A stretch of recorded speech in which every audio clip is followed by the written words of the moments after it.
வணக்கம் friends, welcome to Mithras kitchen.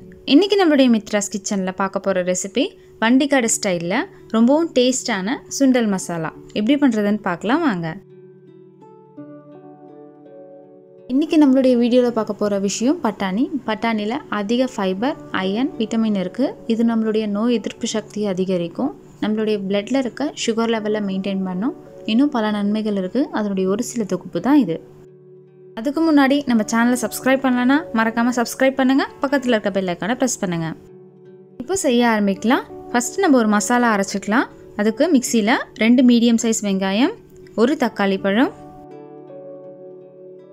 அடுத்து 6 பல் பூண்டு, 4 துண்டு இஞ்சி, காரத்திற்கேற்ப பச்சை மிளகாய் போட்டு நம்ம அரைச்சிக்கலாம்.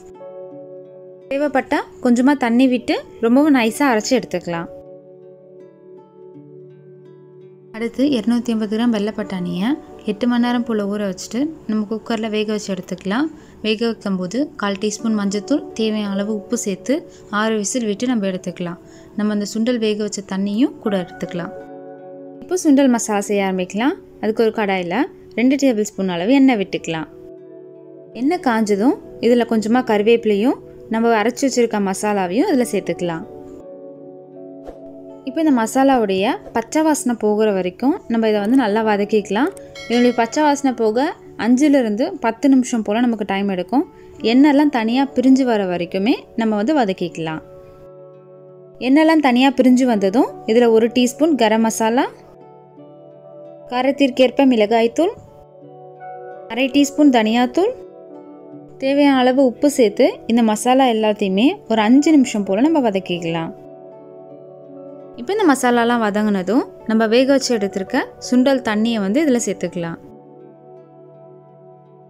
தேவைப்பட்டால் கொஞ்சமாக தண்ணி சேர்த்து இது கலந்து விட்டுக்கோங்க. இது ஒரு 5 நிமிஷம் போல் நல்லா கொதிக்கட்டும். அப்போ தான் நம்மளுடைய சுண்டல் மசாலா நல்லா டேஸ்ட்டாக இருக்கும். இப்போ இந்த மசாலா கொதித்ததும் நம்ம வேக வச்சு எடுத்துருக்க சுண்டல் இதில் சேர்த்துக்கலாம்.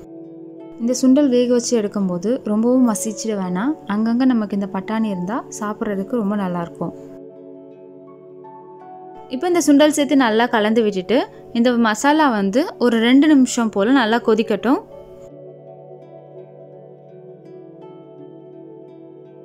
அடுத்து நம்மளுடைய சுண்டல் நல்லா கொதித்ததும் இதில் கொஞ்சமாக கொத்தமல்லி இலை தூவி நம்ம இறக்கிடலாம்.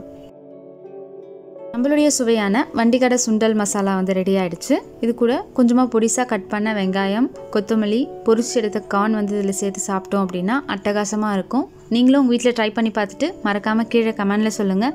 உங்களுக்கு இந்த வீடியோ பிடிச்சிருந்தா மறக்காமல் லைக் பண்ணுங்கள், ஷேர் பண்ணுங்கள்.